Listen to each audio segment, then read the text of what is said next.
Hi folks, Tom Affolter here again. I'm continuing my lecture on ADO.net, and today I'd like to talk with you about some of the coolest features you're going to find in the Windows development environment. Things such as datasets, tableAdapters, dataGridViews, and builders. These are the tools that are going to make your life real easy when it comes to connecting to a database. So some of the things that I'd like to talk about within this module, things that we're going to explore, will include methods for connecting an application to a database. We'll find out there's a couple of different ways to do that. Using and formatting a data grid view control, an amazing tool that's going to make, again, as I said before, your life so much easier when it comes to editing and modifying data and looking at data for that matter. We'll talk a little bit about using and modifying a binding navigator control. Those are the controls that exist at the top of an application oftentimes where you can do next, next, next, previous, insert, delete buttons and that such. We'll talk about adding details along with the data grid view. A data grid view gives your data to you in a report format where a details view lets you see your fields individually, and we're going to use that and harness that to our advantage. We're going to explore a data set and understand what a data set is and how we can add and modify table adapters. Also, we're going to talk about replacing a binding navigator with buttons. So by default, we have this binding navigator control that will be created for us, but it's pretty generic and we might want to fancy up our application a bit, and you're going to see how simple it really is. We're going to talk about when we update our data source.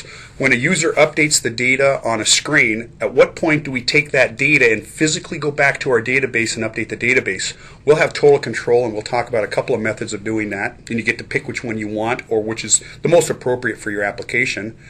We'll also take a look at relating tables in a data set and some of the amazing features that we're going to get back when we relate those databases. It will actually help us enforce that referential integrity. It will allow us to pick a parent and see the children associated with that parent, and we're going to do that with almost no code at all. Well, we'll do it with code, but the code will be generated for us. We'll talk about adding related table data to an application, as I just mentioned. Some of the most cool features that you're going to find that's going to make what would have taken me weeks to write 20 years ago, I can write in moments now. How to filter and search and order data programmatically. And in fact, what you're going to find out is about 98%, if not more, of what I'm going to show you in this demonstration will be derived from the builder and won't require code. There's only going to be one specific line of code that we have to put in, but obviously there's going to be some ways that we can tweak our code a little bit and really extend the features in the application. And then once we select a row, I'll close out by talking about if a row is selected in a data grid, how do I know and can I pull data out of that data grid? So most of this demonstration I'm going to go through is going to be based strictly on demonstrations. And in fact, I'll jump back and forth and highlight some of these major topics, but we're really going to hit the ground running in this section. You're going to find out how easy it really is. Okay folks, I'd like to talk about two different methods for connecting a database to an application. So the first thing I'm going to do is create a new project. It's going to be a Windows form application. And I think in this case I'm going to call it Contributions DB. We're going to go back and do the contributions database that we should have covered back in our SQL class. If you haven't taken a SQL class, then you might want to talk to me in advance, make sure that you have access to all this. I'm going to go ahead and click OK. I'm just creating a standard Windows form application right now. To make this look a little bit easier to understand, I'm going to go to this form and I'm going to initially set the font on the form from a 9 point, I believe, right now. And we'll move that up to a 14 point, just so things are a little bit more readable on the screen. So I just set it to initial 14. I could change the default font on the form if I want. Remember, everything now that's going to be dropped on this form will be inherited. So I could do something like a Segio UI. Let me find that. That's a nice font. And I click OK. The default is set for that Segio 14 point. First method that I'd like to teach you is the data first method. I'm going to come back to this contributions solution we have here. I'm going to do a right click and I'm going to add in a new item. And the new item that I want to add in is going to be a data set item. My default data set is going to be called dataset 1. I think I'm going to change my data set to match everything else, and I'm going to call it contributions. That's because the contributions data will be in this data set.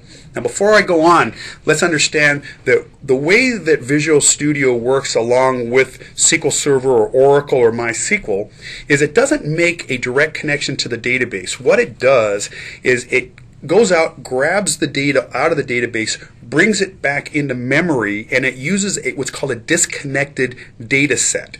So the data set basically is a subset of the database that's on the other end. It acts like a table, but it's actually physically in memory. And what we're creating right now is that container that's going to hold that data in memory. And the great thing about it is that when we go out and connect to that database, we don't have to define much of anything, that it's going to look at the database and create the data set based on that. So let's start off with that first. I'm going to add in this data set, and it's going to bring a blank designer in. The next thing that I'd like to do is I'm going to do a right click, or I could drag a data table across, one of the two, add in, a table adapter. A table adapter basically is that container that's going to hold either the contents of a select statement, the contents of an entire table, or maybe the contents of a view. So the first thing I need to do is create a new connection. Now, if I've been using this consistently, which I have, it will remember the previous connection, which in fact this is the right connection right here. But I'm going to go through the process that you'll need to go through at home or here on campus if you're creating it. So I'm going to do a new connection. I'm going to tell it where my server is located at, 134.39.173.35. My SQL Server login. In this case, I'm going to use my personal one.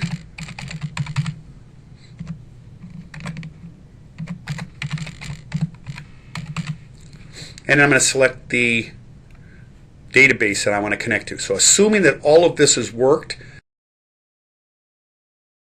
okay, and it did, it said it created it. Let's find out if that in fact is the case. Next thing that you need to do is pick one of these two options right here. First option says do not embed my password and my login into the connection string. The second one says yes, embed it in the connection string. Now, what's the advantage and disadvantage? Well, the disadvantage is obviously that if you embed it within your program and somebody has access to your source code, they could see your login and they could see your password. But the disadvantage of not doing it is every single time you try to access your data, which could be many, many different times, it's going to require you to put your login and your password in. Normally, what we're going to do is we're going to embed it. Now, if I hit the plus key here, the plus, it would then show me my connection string. I don't want to do that because I'm using my personal connection. But you could take a look at that and see it when you're creating it yourself. So I'm going to go ahead and click Next. I've got that selected. It wants to know what we want to name the connection string. And I want to call my connection string Contributions. And I'm just going to put a CS on the end of it for connection string. And click Next. Now it is asking me, where's that data going to come from? Am I going to write a SQL statement or have a builder that creates a SQL statement for me, generate the data? Am I going to get the data from a stored procedure that already exists or one that I want to create? Well, in this particular case, I'm just going to go ahead and use a standard SQL statement, so I'm going to click Next. And it's going to take me into the builder. Within this builder, very similar to the builders that we would have used in the SQL class, I want to create a new query. I could simply type a select statement in right now if I knew exactly what it was I wanted, but I'm going to use the builder. So the builder brings up all of the different tables that I have access to, okay, within my contributions database that exists out on my SQL Server. In this particular case, it's taken me to the wrong table. I must have missed a particular step when I was doing it. So we're just going to play with this right now, and I'll come back and correct this in a minute when we do our next example. So in this particular case, I've got a table out here of, let's see which one I want to play with here. A coin collection, I have hourly weather, I have managers, and I have players, and I have player salaries, I have school. I think I'll go ahead and use players for right now. So I'm just going to add players in. That's that players table. And go ahead and close this out. This is the same builder we would have used in the SQL class, so I can identify all columns if I want them returned back, or I can identify only certain columns. Now at this point there is a concern that you have. If you want to be able to update your data set, which means you want to be able to include insert, updates, and deletes, you have to include all the columns that are required columns within your table. If you exclude one column that's a required column, your table is no longer editable. It won't let you edit it. In this particular case, I don't recall which ones are required. Probably player ID. I'm just going to select a couple of them here. So let's ask for the player's ID. I want their first name. I want their last name. I want the city that they were born in, the state they were born in, the city they were born in, the state they were born in, the country, and the date. And then I'd like the city, the state, and the country, and the death date included. And I think at this point that's all we'll put into it. Let's find out if that's going to be enough. It will let me know that here in just a moment. So I can test this out if I want by executing it. And it brings back the data. Now keep in mind that there is a lot of data within this table. There's 18,846 records. Since all that data has to come back in memory before my program can run, it really depends upon your connection whether or not it's going to take a long time or a short amount of time. That's where these splash screens come up. If you're going to take a long time to load data, you're going to want to put some kind of splash screen that says loading data, something to take the attention away from the user. That's not the focus of this class. That's just an example. I'm going to go ahead and click OK right now. And it takes me back then with my select statement on the screen. The next thing I want to do is look at these advanced options over here. The advanced options now will let me know whether or not I can modify this data or just look at it. So I'm going to click advanced options, and as it turns out, everything that I've included up here, and I think the only required field is probably player ID and last name. I'm not absolutely sure, but I believe those are the two required. As long as those are included in it, I can go back in and insert, update, and delete. So that's what this screen is asking me. It says you're qualified now to do it. Do you want me to generate your insert, update, and delete statements for you? And of course, yes, I do. The next thing down says, do I want to use optimistic concurrency? Optimistic concurrency basically says if a record has been modified since you last read that record in. Because remember, this data is coming into memory. So let's say I bring this data into memory at 9 o'clock in the morning, and then I modify that data. But at 9:01, somebody modified the underlying data that I brought into my computer, and they've updated the data source. What this guy will do, this optimistic concurrency, will generate an error. It will tell me that the data has been modified since you last read it, and it will prevent me from overriding the changes that occurred. At that point in time, programmatically, I can decide what to do. In most cases, though, we're going to do absolutely nothing because it's not real common that you're going to have concurrency errors. It does happen. The question at hand is, does it happen enough that the client wants to pay the right routines over an error that might occur in my case maybe once every 5 or 6 years, that two different people are trying to modify exactly the same record at the same time? The other thing says is once you do an insert, update, and delete, should the table that we have in memory also be updated? What does that mean? That means then that as we're adding records, should that record be visible? And 99 times out of 100, we're going to want it to refresh that data table. As we add the data, we want the table to be updated as well in memory. So I'm going to go ahead and click OK. Then I click Next. It asks me now what I want to do with my table adapter. I'm going to fill a data table. That's what this guy is right over here. Do I want to return a data table, and do I want to create methods to send directly the updates, deletes, inserts? For now, we're going to simplify this. This is going to add some features maybe down the road we might like to have, but they're not essential right now. For us to function, we really only need to have a data table returned in memory. So I'm going to go ahead and click Next again. Now it tells me what it's going to build on my behalf. It says it's going to generate the select statement. We already saw that. But based on that select statement, it's going to build an insert, an update, and a delete. It's already generated table mappings, which are going to be included over here. We'll take a look at it. It's going to generate that fill method that we asked about before, so that later when I go back in and I've modified data, I can issue an update on it.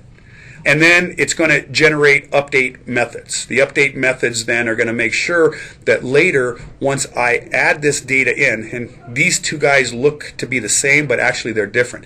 This is the update command. This is the command down here that says when data has been modified in memory, create a command called update that will then update the original database behind the scenes, and we want that to happen as well. So let's go ahead and click Finish. This right here, folks, this entire area is called our data set, and this is a data table in it. Think of a data set as a local database and a data table as a local table in it that we can access. And what we have to do is we're going to have to fill this data in right here. So now let me come back to my application over here, and I'm going to come over and I'm going to view my data sources. So if I come down to my let's see here, to my other windows, you'll see right here it says data sources. It already happens to be open, but I'm going to show you how to open it if it's not. I click data sources, and now what I'm going to see is this window that I have over here on the left hand side. Yours may have overlapped here, yours may be docked, but if you click on data sources you will see it, and here is all the data that I now have access to. And let me show you something really cool that I can do. I can now take this table right here and do one of two things in it. If I click this down arrow, it tells me I can either have a data grid view or a details view. We're going to look at details in a couple of minutes, but let's stick with that data grid view. Now watch what happens when I drag this over and I let it up on my existing form. I've now got this data grid, and I've not done one lick of code yet. Let's run this, and it may take a couple of moments to load. So at this point, it's going out to my SQL Server, it's grabbing all the data, and it brought it back into that data set, into that data table, and now the data that I'm looking at right now is not directly related to my database. It's really related to that data set that we just looked at or we created just a minute ago. But notice what I've got here. I've got this complete table of all the data that I asked for, and I can now maneuver around it. Automatically, it's giving me the ability, if I want to add a new record, I don't have to do a thing. That's already built in for me. That's the insert command that it built for me. I can delete an existing record, or I can save my data. So any changes that I make, and right now if I wanted to, there's nothing to say I couldn't come back in here and edit any of this data, and then when I'm done I have to, at least the way this design is, remember to come back here and save my changes. If I make changes and I don't hit that save button right now and I close the application out, any changes that I will have made would be lost. So I'm going to close this out right now. Reviewing what I just did, I went back over here, I did a right click, I added in a new item. The new item I added in was a data set. As soon as I added the data set, it created this XSD file for me, which represents my data set, and then I've got access to this builder inside of here. I did a right click, I clicked add a new table adapter, and then that's what allowed me to come back in and create this. If I was to look through each of these field properties, you're going to find that these are very closely related to what we've got in our database. The fields are the same thing that we have within our table in our database. The data types are going to be very similar, although these are going to be mostly of type string. The database would be of type varchar, but string and varchar are compatible. So let's come back over here. If I look at this table right here and I move over to my data sources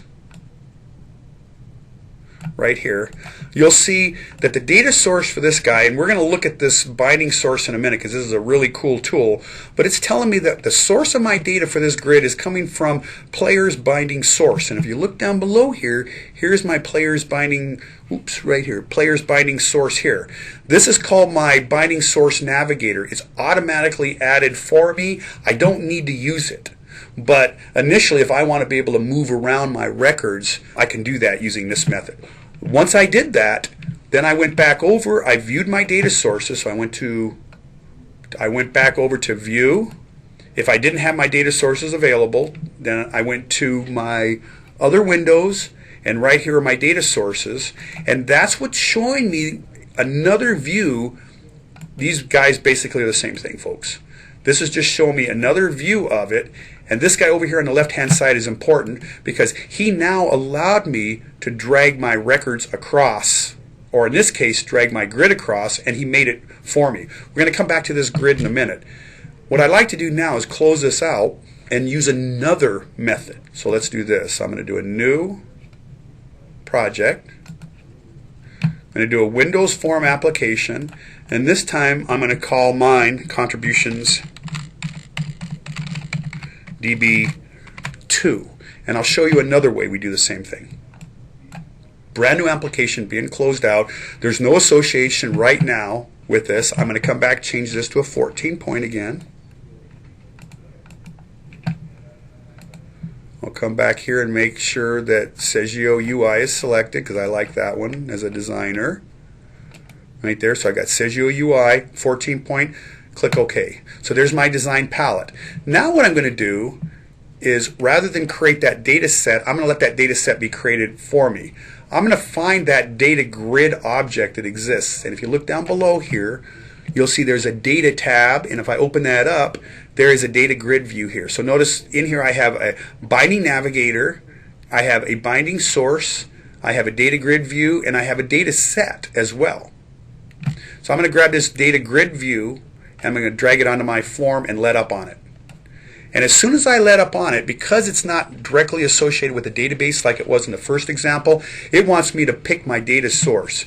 So right now I've got no data source out here, so I'm going to click on Add a New Data Source.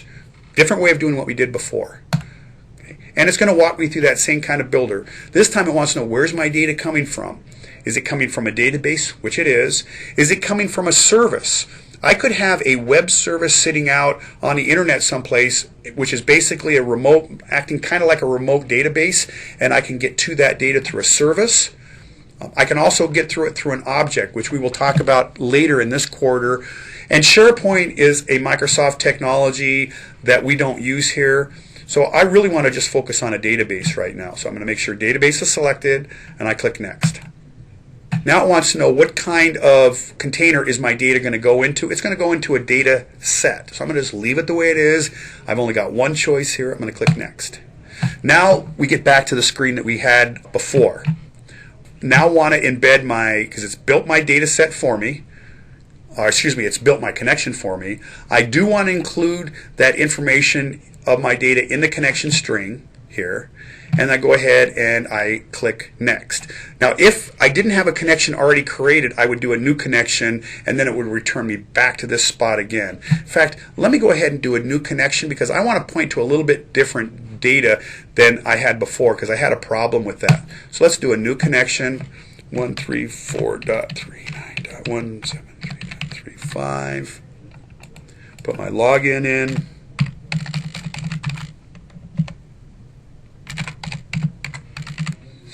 Pick my data source. This time I want contributions. Last time it defaulted to my personal database. I want it to go to contributions this time. Okay. Now here's an interesting thing. I don't know why Microsoft did this, but if I did this up here correctly and it shows me my tables, I should be able to just click OK. But it does allow me to test the connection. The fact is, folks, the connection wouldn't work. I would never see tables here if this information up here didn't work. This is pretty much useless, but it's there. So I'm going to go ahead and click OK. Now I've got it embedded in my connection string. I'm going to go ahead and click Next. It wants to know what to call the connection string. I'm going to default it and just say, yep, go ahead and leave it the way it is. I may programmatically want to come back and address it. That's basically a name for the object.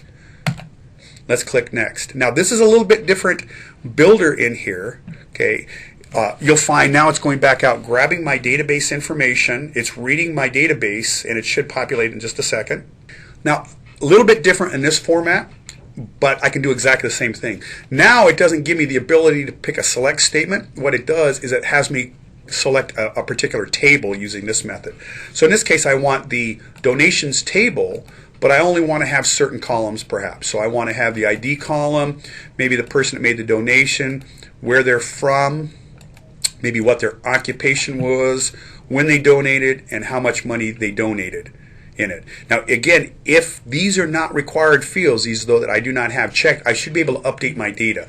If any one of these are a required field and I haven't selected it, it will not give me the opportunity to update my data.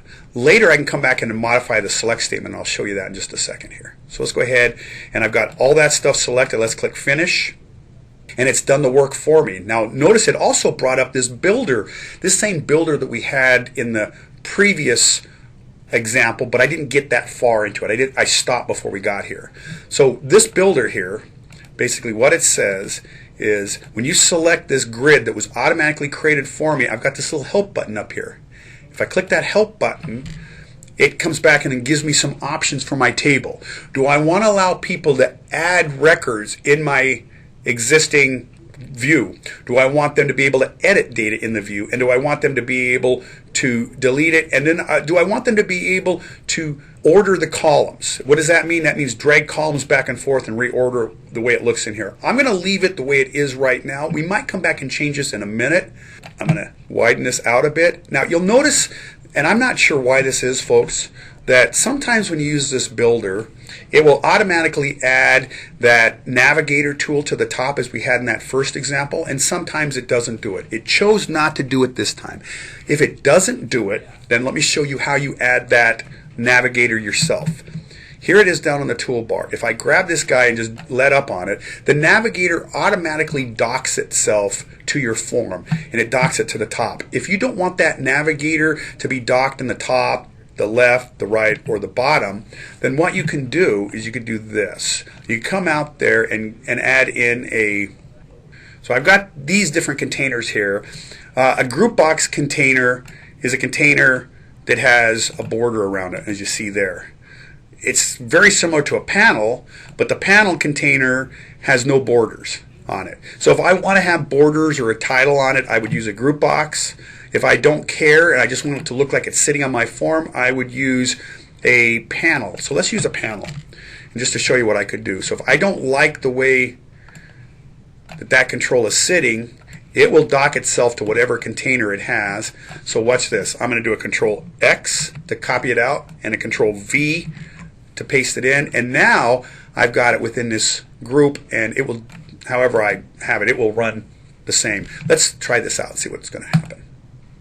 So it's loading the data right now into memory, into that data set, which has already been included. We haven't looked at it yet, but that data set does exist out here. And once that data is all loaded in, then it's going to display the data back to the screen again. Uh-oh. Let's go figure out why that's not working. So here's my data. I obviously have to make some changes to this grid because the data isn't real readable in there. We'll talk about how to do that in just a moment. Let's take a look at this guy here and find out what the problem is. If I look at him over here, he needs to be associated with the same binding source as the same source of data as this guy. So I'm going to select this control and make sure that the data source is table donations binding source. That would be actually under the binding source, I believe. There it is right here. You can see that there's none assigned right now. So what I need to do is click that and pick from among my binding sources. In this case, there's only one. So the moment I click that, and now let's rerun this application. And let's give ourselves a little bit more territory here just to show you. Let's rerun it. And here we go. Now you'll see that I have control over that binding source. If I want to jump to the 1000th record, I pick 1000 and I tab. And it takes me down to the 1000th record. Now notice here that I have a primary key, and this is an identity field. I jumped to the 1000th record, but it took me to 1053. Why do you suppose that is? Probably because 53 records have been deleted out prior, so that is the 1000th record right there. And it doesn't reuse these keys. Another thing that's important about this data grid are some built-in features of it. Notice that I can't drag the columns back and forth because I had that turned off. But what I can do is I can click on these column headers and sort by them. It's going to take a little bit of time to sort this data, but I'm sorting right now by any of the column headers just by simply clicking on those guys. And that's by default. That's part of the grid tool here. There we go. So now it's been sorted by city. I could sort by state as well. And notice that arrow tells me how it's sorted, ascending or descending. And now I'm sorted by respective state. So again, in review, this is a binding navigator control that's directly associated with my grid. Whatever record this points to, my grid is also going to point to that same record. When I click add here, it's going to add a record into my data set. I will physically have to go back in and update that record. Adding a record is not enough. I actually have to issue a command to say, now that the record has been added up here, let's update the database, the underlying database that this data came from. Next thing I'd like to take a look at, let's move this around just a little bit, folks. I want to get this guy out of the way. In fact, I think I'm just going to go ahead and drag this tool off here. So I'm going to cut him out.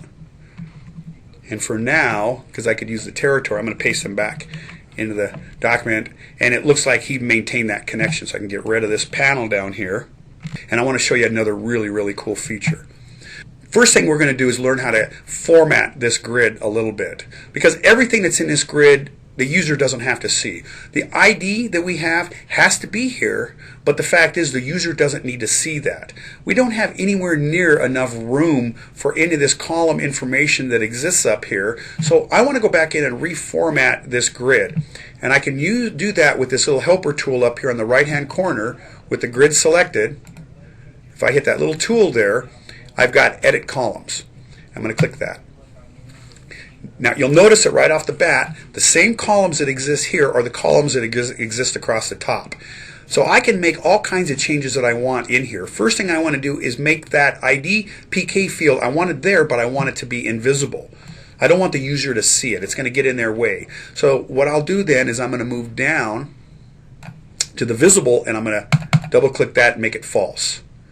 The next thing I want to do is go to this name column and see my header text is name. I think what I'd like to do is capitalize the N in name right here, and name is not wide enough, so let's move back down to the very bottom and you'll see I've got a width. Let's give ourselves maybe a width of 200 that's doubling the size of name as it is right now. And then city probably should be about 150, so notice I just jumped down to city. I'm going to make it 150 right here, and then let's jump back up and capitalize the city header. And notice all the other stuff that I can do inside here. I can make that column read only, which means it's there but you can't edit it. I can go back in and format that column. So let's open this guy up right here. I can tell that column that if it's numeric, how I want it to be aligned. I can tell it foreground and background color of the column itself. I can have selected foreground and background, which means when you have that particular row highlighted, how does it stand out? I can change that as well. So I'm going to go ahead and leave it as it is right now. I've got my alignment here. I'm going to leave it on the left. Let's move back down here to state. So I'm going to capitalize state, but state is short. It's only 2 digits. So I'm going to move down here, and I think I'm going to make it about 70 width. The thing that's going to make the column width a little bit wider is going to be the word state at the top. I need to fit that entire word state in, or reduce the column header on it, because there's 5 characters in state but only 2 characters that are going to exist in the column information. Zip code, okay, I want to make that a capital Z. Occupation, I don't know what OCCU is, so let's just write it out. Column header. And occupation might be a little bit wider, so let's make that about a 150. And we're probably going to have to come back in and after we play around with it a little bit. Here's an interesting one, date. Now, if the date is in a date field, it's going to come out with a really long date. So I'm going to want to format it. In fact, let's take a look at that before. I'm going to go ahead and click OK. Let's rerun this and see what our date's going to look like. In fact, I'm going to widen this data up a little bit so we see everything for now. There we go. Let's run it. So the donation data has already come in a short format. That's a good thing. If it didn't come in a short format, then what we could have done, let me close this out, is we could have reformatted that column specifically. And we're going to do that with the donation amount as well. We could have gone back in, edit the columns, select the date field, gone up to the top where the default format is, and then if we look inside the format down here, here's a format command right there. I'm going to click the ellipsis here and select date, and I can pick any of these formats that I want for my date or my time in here. And I'm going to default to this top one right here. That's the one that it is right now anyway. In most cases, you'll find that it's going to come out in a long format, something like this, which is too wide for the column. I'm going to go ahead and click OK. and OK again. And now I'm going to select the donation amount. In fact, back here I'm going to change that column header just to the date of the donation. I'm just going to call it date. And I'm going to call this one amount for the header. And I'm going to format it here. It's going to be currency, and I want it to display the dollar symbol here. It asks me how many decimal places I'm going to have. I don't care about dimes and quarters and pennies, so I'm going to set that to 0. And click OK. And then I've got all those changes made. I'm going to click OK again and see what my format's going to look like now. And here's my new format of my data. As you see above, let's run this. And here's the format of the data, folks. So you'll see right now I can see that the name is not wide enough. Here is the donation amounts formatted with dollar signs for me, the dates that are formatted, the occupation of the individual, their zip code. Looks like I got a little space I can take away from zip code or maybe even center it if I choose to. And here's the respective state here. So let's just make a couple of small tweaks here just to make sure we got this looking good. I'm going to go ahead, maybe widen this out just a little bit. Go back in and I'm going to edit columns, and I think on the name, let's go back in and add in probably another 50 characters. Let's just leave that the way it is. 50 here. And for city, let's make that 200. Width. Just to see how our data comes back. And let's rerun it. And here we go. Again, looks like we might even have to elongate some of our names again, or you have to make that decision. But you will notice that if you go back in here and you double click on the data, you will see it all.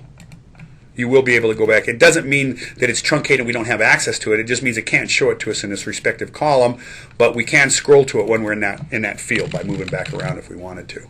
This data as it sits currently is editable. It again automatically created my add new row for me. It automatically created my delete row, and by default I can go in and edit any of these columns. But as I pointed out, and we'll take a look at this again in a second, I can change this data, but it's not going to change the data yet on my database. Next thing I'd like to show you is one of the methods I like for editing data. I could go ahead and let the user work entirely within this data grid, but the challenge with this data grid is validating each one of these columns. If I want to make sure that the state is only 2 characters, or that the zip's in a valid format, or that the amount put in it was within a particular range, or it's a valid date, then in that particular case, this is going to be a very hard environment to deal with. The grids are very difficult. I have to instantiate, I have to pull out the respective row, I have to pull out that piece of data, and I have to validate that data. There's a better way to do it. At least I think there's a better way to do it anyway, and that is with a details view. So there's my grid view right there. I'm going to now go back over to my data source that we have down below here, and I think I'd like to move mine up here to the top. And I'm going to change now my table donations from being a data grid view to a details view right here. Just like that. Now I'm going to do the same thing I did a moment ago. I'm going to grab this entire table and I'm going to drag it underneath my grid, and watch what happens. It now brings back all my information that I had in what's called a details view format that I can edit and change. It's much easier then to validate this data than it is this data. Before I go on, let me show you the advantage of what we get out of it, and then we'll come back and tweak this. So I'm going to go ahead and start it. And here's my data. Watch what happens as I move around up here. See that down below there is that relationship, and again we're now talking about bound data. There's a direct relationship between this text box and this column back to that underlying data set, and that data set is directly related to the database table. Thereby comes the example of bound data. So I can move around if I want to. It's much easier to validate this area down here than it is this area up here. So I'll give you some examples. Let's change things around a little bit. First of all, nobody should ever be editing this ID right here. So I got a couple of things that I can do. I could come back over this text box right here, and I can make it act like a label if I want to. So give me an example here. I could come back out and say it's a read-only item. And at that point now, you can't make changes to it. If I was to run it again, I could get to these other fields, but I couldn't get to this one. And remember that an ID here, this is an identity field. It's only updated by the server. You shouldn't update it. But you might want to know who the ID is for that person. So I might come back over here. And these are labels that were automatically assigned. I could get rid of these and it wouldn't make a big difference, but you would know what you're looking at over here. So I'm going to try to make these labels match these headers up here. Although this one doesn't exist, so I'm going to call this guy, if I was going to edit him, let's go back down to the text property, and I might say something like a contributions ID. Something like that, if I spelled it right though.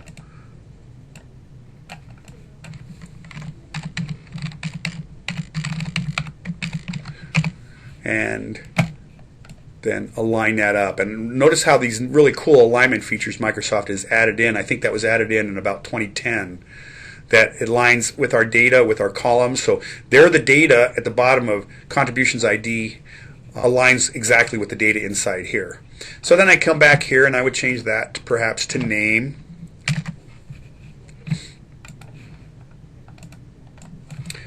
City. State. Same thing I did above.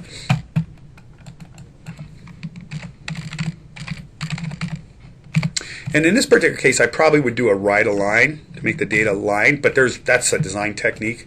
Here is the date.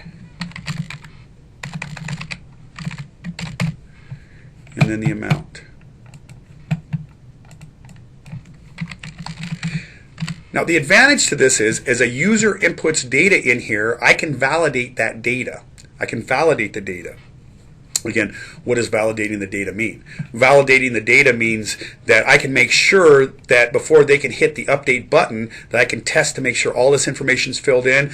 I could have, perhaps let's do it right here, I could have a leave event on date that tests for the length of the date. So watch this. If I come back over here, I add an event handler here, and I put a leave event on this guy right here. Okay, I just added the leave event. So he's leaving that text box, and I could say something like if, and this is a new command here, if, then this is state. So if state, if the state text box dot text, and here's a new one, dot length is not equal to 5, or excuse me, 2, or state text box, wrong language, or state text box dot text dot length. We would allow maybe a nothing in it. Maybe they want to pass over it, so we could allow a 0 in there, so it could be equal to a 0.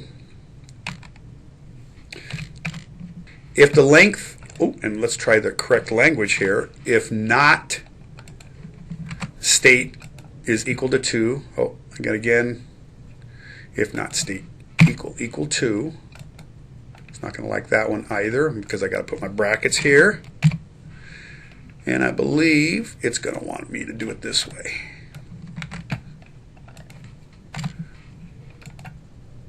If the state box length is not a 2, or the state is not 0, which means you can leave it empty or you have to fill in a date. So if it's not a 2 and it's not a 0, then we want to put a message box, message box dot show. You must enter a valid 2-character state, something to that extent. So we can put validation on the bottom. To do this out of that grid it's not doable, but it's much easier to do it this way right here. I can do the same thing with occupation. Notice that this date, when it comes out, is what I was expecting to have happen up here with date. It's coming out the long format. This is a date time control. It knew that it was a date time control because it was a date time field, so it put in a date time control as opposed to a text box for the rest of these. So this date time control actually has a format option in it right here. And it's formatted right now for long. I want to change that format to short. I end up with something that looks like that with a date control on it, and let's run this. So as you can see now, I can edit down here. I probably should widen out these columns. I can edit down below, and right now I can also edit up here. I don't want users editing in both places because they could edit up here and bypass the validation that I have below. So here's what we're going to do. We're going to come back over to this form right here, and I'm going to take that entire grid and make that entire grid read-only true right here. Now what happens is the user can manipulate and move around within the grid above, but they have to edit the data or insert the data down below here. Let's prove that. And so if I wanted to come back in and add a record to it, I'm not going to add this record in, but let's say I wanted to add a record in, okay, and I was going to put my record in.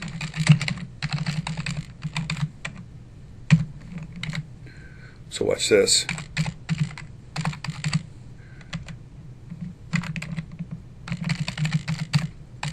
I'm going to tab out of this guy, and I better spell Cobra right. Look at this.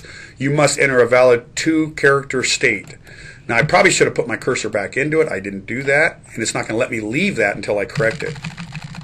As soon as I correct it, uh-oh, my logic's not working. Why is it not working? Let's go back and test it. And it should have been an and, not an or. Both rules have to be complied. We'll correct that and test it out again. So let's add a new record.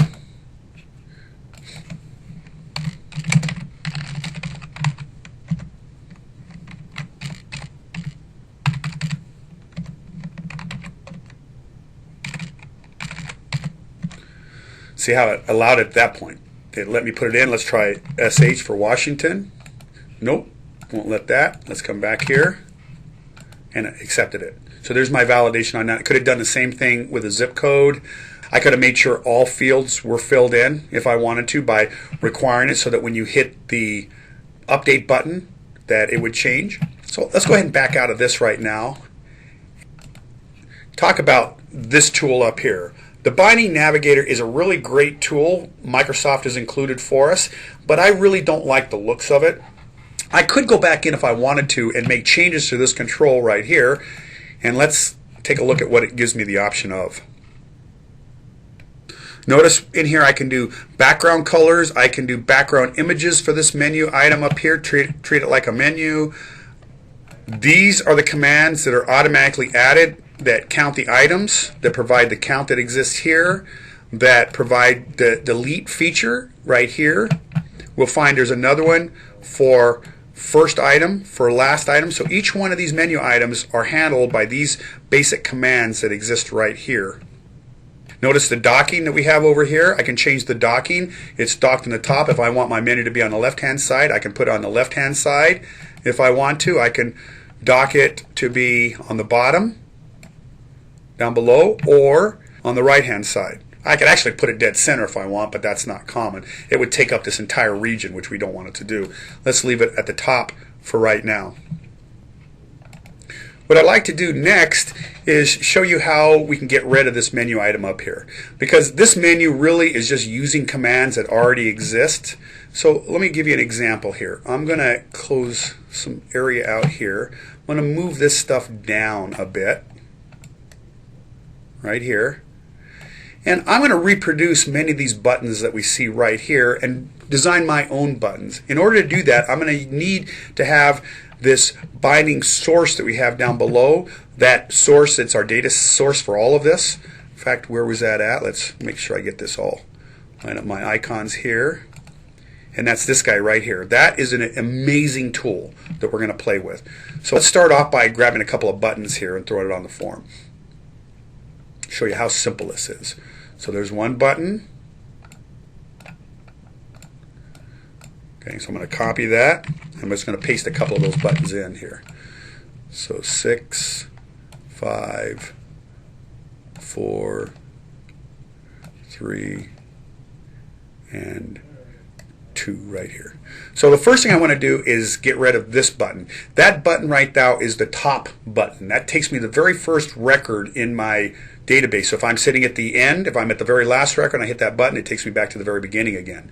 That button can be easily duplicated. I'm going to come back and I'm going to change some of the text that exists on these guys. I think I'll leave the buttons named the way they are. So I'm simply going to come back here and I'm going to say top, bottom,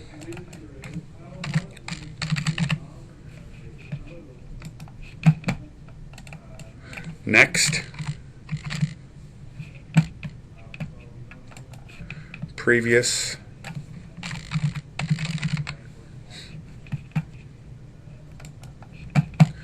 delete,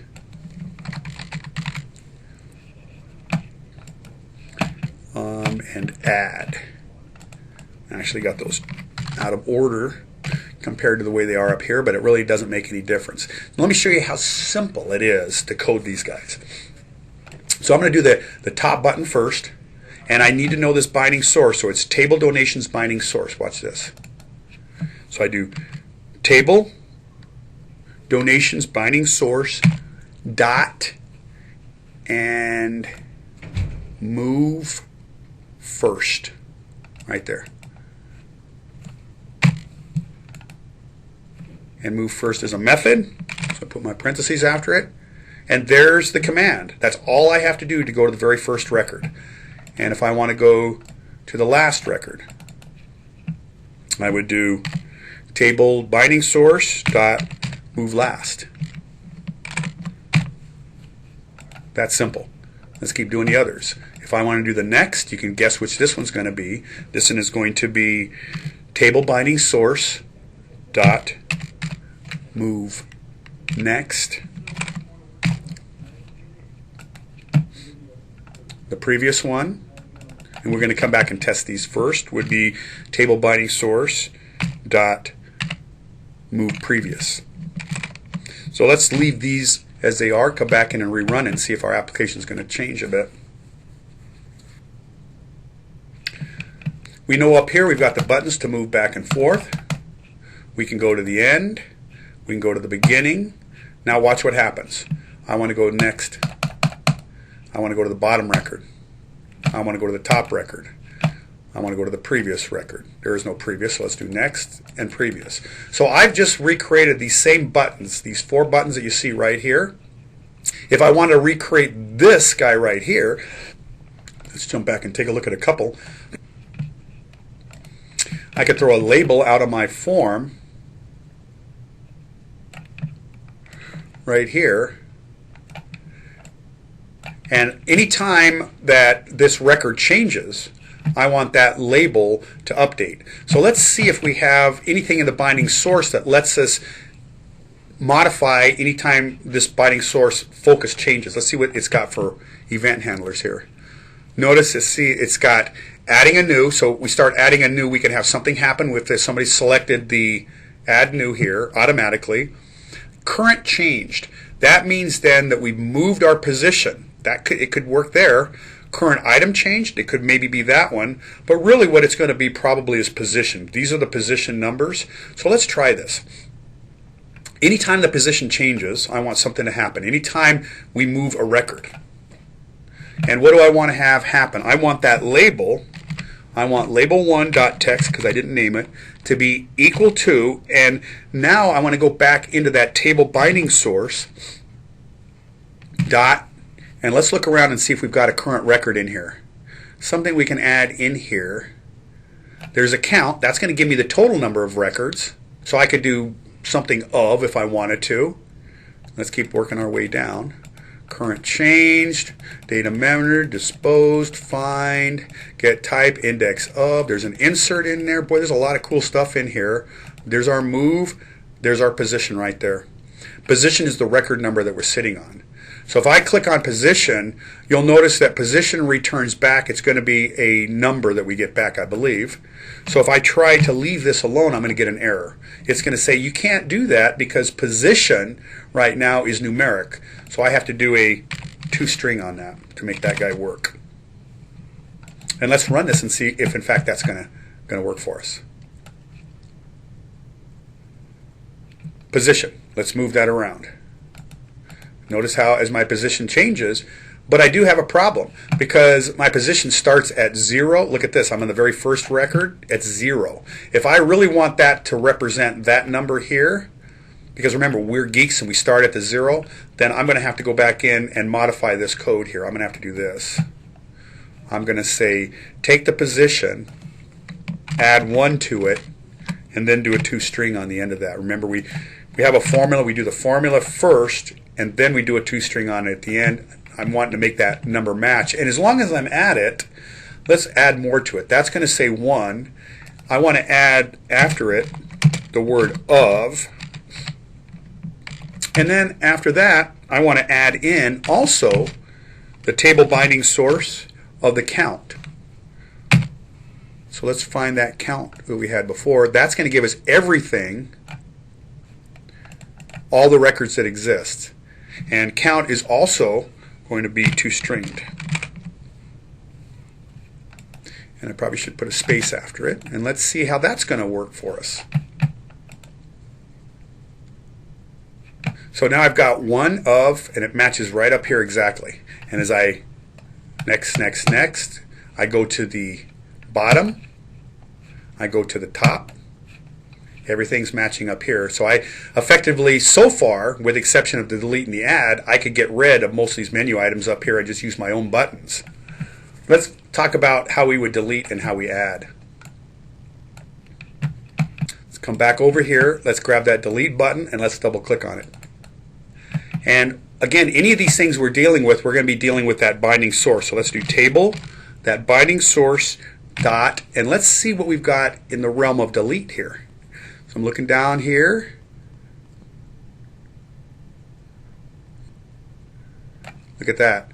Remove, remove at, or remove current.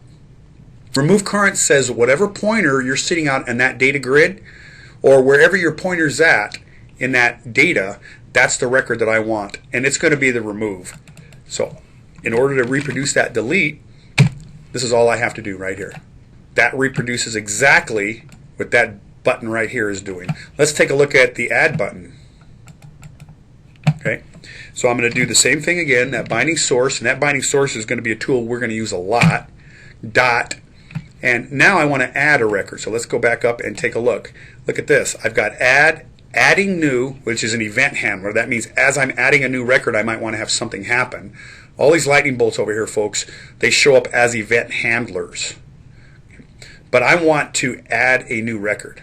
So I'm going to select that. Notice that it has a closed parenthesis, so it tells me that it's a method. And there we go. No errors. Let's run this and see what it looks like. So I want to delete this Hidman out right here. So I highlight him. I could either hit this delete button here or this guy. Watch what happens. He's gone. I should point out I've deleted him out of the data set in memory, but I've not deleted him out of the table. We'll talk about that in just a moment. I need to update that table. If I want to add a record, watch this. Click add. And now I can add my records in here if I choose to. It's taken me to the end of the grid, but I still, if I add a record, it still won't update it yet. It will add it into the memory, but I have to physically issue an update statement. So again, reviewing what we just did, I showed you how to go back in and take this binding navigator, and you can use it by default. If it doesn't exist, you can add it in. If you do add it in, you have to make sure you assign the binding source of your data to whatever this element is here. So you would highlight it, you come back over to your properties, you find your binding source, and make sure that the binding source that matches this guy is also the binding source that matches this guy.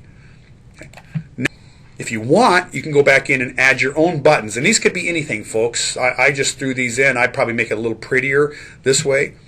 But if you look down the line here, all you have to do is utilize this binding source object here, and the top item, you just use the move first, the move last, the move next for the next item, the move previous for the previous item. I also talked in this label how to go back in and change this label to reproduce this area right here if I needed to. So technically right now I could delete this guy out just as it is, and my program will still run the way I expect it to.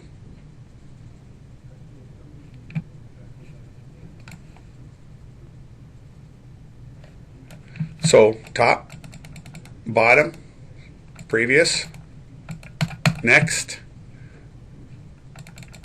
delete, and add. And they all exist up here. Works fine.